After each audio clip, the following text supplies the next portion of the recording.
பிரபல பாடகி and தெரபிஸ்டான Kenisha நடிகர் ரவிமோகனுடன் ரிலேஷன்ஷிப்ல இருந்ததா சொல்லப்பட்டுச்சு.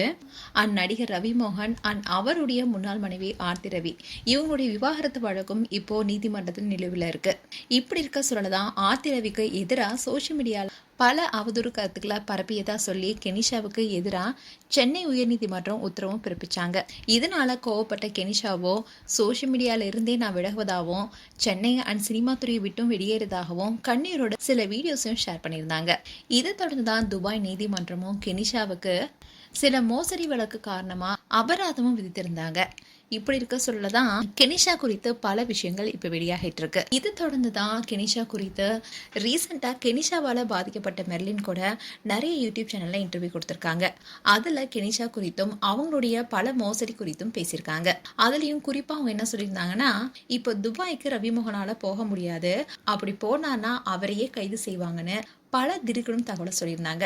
இப்படி இருக்க சொல்லதான் இன்ஸ்டாகிராம் பேஜ்ல தனுஜா சிங்கம் கெனிஷாவுடைய பல குற்றங்கள் குறித்து பேசியிருக்காங்க.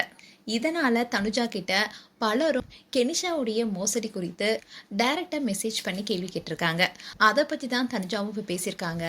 அதோட ஆர்த்தி ரவி தனுஜா பேசினா அந்த வீடியோவை ஷேர் பண்ணதோட உருக்கமா ஒரு போஸ்டும் போட்டிருக்காங்க.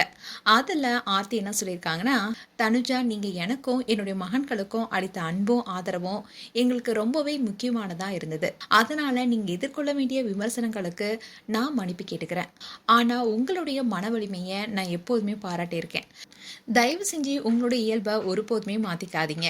எங்களுக்கு எப்பெல்லாம் தேவைப்படுன்ற நேரங்களில் நீங்க எங்களை சிரிக்க வச்சிருக்கீங்க. பிரச்சனைன்னு வரும்போது நான் கையாளுற விதம் பலருக்குமே பிடிக்காம போகலாம். ஆனா நம்மளுடைய விதியின் முடிவு என்னவா இருக்கோ நானும் அது வேலையை அது செய்யட்டும்னு திருப்தியா இருக்கேன். அவசர அவசரமா என்னை பத்தி தப்பா ஜட்ஜ் பண்ணி அதை பத்தி அவங்களுக்கு உண்மை தெரிய போது அதை நினைச்சு அவங்க இப்ப வருத்துறாங்க. அதை பார்க்கும்போது எப்பயாவது எனக்கு நியாயம் கிடைச்சதே என்ற உணர்வு ஏற்படுத்தின உருக்கமா போஸ்ட் போட்டிருக்காங்க ஆர்த்தி. இப்போ இந்த போஸ்ட் தான் சோஷியல் மீடியாவில் வைரலாயிட்டு வருது. மேலும் ஆர்த்தி ரவி குறித்து உங்களுடைய கருத்துக்களை கமெண்ட் செக்ஷன் சொல்லுங்க. இது போன்ற வீடியோஸை பார்க்க நியூஸ் தமிழ் கிட்ஸ் சப்ஸ்கிரைப் பண்ணுங்க அண்ட் மறக்காம நோட்டிஃபிகேஷன் பட்டனை கிளிக் பண்ணுங்க.